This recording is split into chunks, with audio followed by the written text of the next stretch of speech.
कानपुर के 14 एकड़ में फैला हुआ आश्रम, हजारों लाखों भक्त और उसके बाद एक के बाद एक वीडियोस। जी हाँ, हम बात कर रहे हैं करौली सरकार की। अपने आप को करौली शंकर सरकार कहने वाले संतोष सिंह भदौरिया, अगर इनके हम इतिहास की बात करें तो आज से तकरीबन 25 साल पहले, शायद 28 साल पहले वो किसानों के नेता हुआ करते थे। फिर उसके बाद उन्होंने अपनी फील्ड चेंज कर ली और बन गए करौली सरकार। धीरे धीरे जैसे जैसे भक्त बढ़ते गए वैसे वैसे बढ़ता गया साम्राज्य। और अगर अब बात करें तो गाहे बगाए बीच बीच में करौली शंकर महादेव से जुड़ी हुई बहुत सारी घटनाएं सामने आती रहती हैं, बहुत सारे मामले सामने आते रहते हैं। इस बार ये जो पूरा मामला सामने आया है, इसके पीछे कारण है कि एक ऐसा वीडियो वायरल हुआ जिसमें ये दिखाया गया कि एक युवती थी जो कि तकरीबन अपने प्राण त्याग चुकी थी। बहुत थोड़ी सी उसमें जान बची थी और उस समय उसकी मां से प्राण निकाल कर हवा के माध्यम से CPR देने के नाम पर उसको जीवित करके बाबा ने दिखा दिया। ये पूरा पाखंड जो चलता रहा, इसकी काफ़ी आलोचना सोशल मीडिया पे हो रही है। और सबसे बड़ी बात तो ये है कि जब भी करौली सरकार आश्रम से जुड़ी हुई कोई भी विवाद सामने आता है तो उसके बाद वहाँ के रेट बढ़ जाते हैं। आज हम आपको यही बताने वाले हैं। यहाँ पर अगर आपको करौली आश्रम में जाना है तो आपको सबसे पहले खर्चा करना पड़ेगा एंट्री फीस। यानी कि ये कह सकते हैं कि जैसे हम लोग डॉक्टरों के पास जाते हैं और उसकी फ़ीस देते हैं, वैसी भी फ़ीस देनी पड़ेगी। लेकिन डॉक्टरों के मुकाबले यहाँ की फ़ीस बहुत ज़्यादा है। डॉक्टर के पास शायद हम लोग 300 रुपये या 500 रुपये, ज़्यादा से ज़्यादा 800 रुपये फ़ीस देते हैं। लेकिन अगर हम बात करें यहाँ पर तो आज की तारीख में आपको 2600 रुपये देने पड़ेंगे, तब जाकर आपकी एंट्री होगी आश्रम में, वहाँ पर पर्ची बनेगी। इस 2600 रुपये में आपको कुछ मिलना नहीं है, सिर्फ आपकी पर्ची बनेगी और आप अंदर जा सकते हैं। उसके बाद वहाँ पर दावे किए जाते हैं कि बड़ी बड़ी बीमारियों को ठीक कर दिया जाएगा, आत्माओं को वश में कर लिया जाएगा। उसके बाद आपकी बहुत सारी बीमारियाँ ऐसी हैं जो कि छू मंतर करते ही बस ऐसे ही हवा में हाथ घुमाती हो जाएगी। और एक उनका पेट डायलॉग है महाराज जी का, ओम शिव, और वो करके इस तरह की पूरी चीज़ें वहाँ पर की जाती हैं। अब अगर हम दूसरी बात करें तो सबसे पहले कोई अगर वहाँ पर बात होती है तो हवन के लिए बोला जाता है।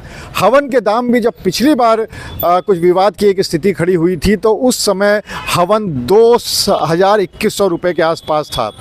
लेकिन अगर हम आज बात करें तो वो हवन की जो सामग्री है उसके रेट हो गए हैं 3550 रुपये।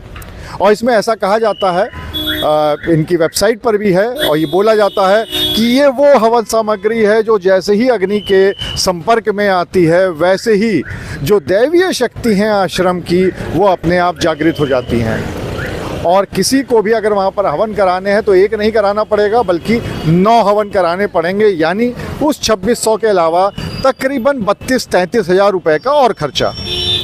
अब वहाँ पर आप 9 दिन रहेंगे भी तो वहाँ पर आपको कमरा भी लेना पड़ेगा, खाने पीने का भी इंतज़ाम करना पड़ेगा, उसके लिए अलग से रेट है और वो रेट किसी 5 स्टार होटल से कम नहीं है। उसके बाद आ जाते हैं तो एक ईंट भी वहाँ पे दी जाती है। उसको ये कहा जाता है कि सिद्ध की हुई ईंट है और एक ईंट 500 रुपये में दी जाती है। इसके भी रेट कभी 300 रुपये हुआ करते थे लेकिन अब इसको 500 रुपये कर दिया गया है। एक कलावा, सफ़ेद सा कलावा जिसकी कोई कीमत भी नहीं होती है, वो अगर यहाँ पे लेंगे तो उसके बारे में कहा जाता है कि ये 100 रुपये का है और ये सिद्ध किया हुआ है, ये आपको मिलेगा। और अगर इन सब के बीच में आपको कोई अपनी परेशानी का हल तुरंत निकलवाना है तो फिर आपको खर्चा करने पड़ेंगे तकरीबन 1.5 लाख रुपए। 1,51,000 रुपये की फ़ीस आपकी लगेगी और तब जाकर आपकी जो तकलीफ़ें हैं उसके लिए दावा किया जाएगा कि उसको ठीक कर दिया जाएगा।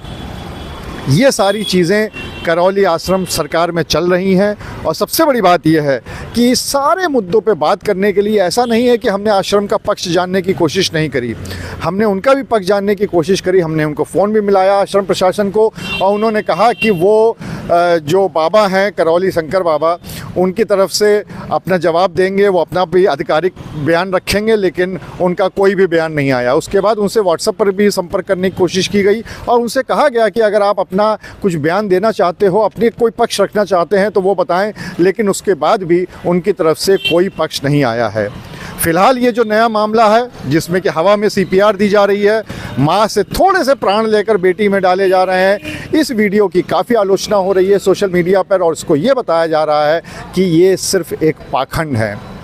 हम जिम्मेदार चैनल हैं, हम ये हमेशा कहते हैं कि किसी की आस्था पर कोई सवाल नहीं है, लेकिन सबसे बड़ी बात यह है कि आस्था और अंधविश्वास के बीच में एक बहुत पतली सी लकीर होती है। उस लकीर का ध्यान देना बहुत ज़रूरी है, क्योंकि अगर वो लकीर क्रॉस हो गई तो शायद कहीं हम पाखंडियों के चक्कर में ना फंस जाएं।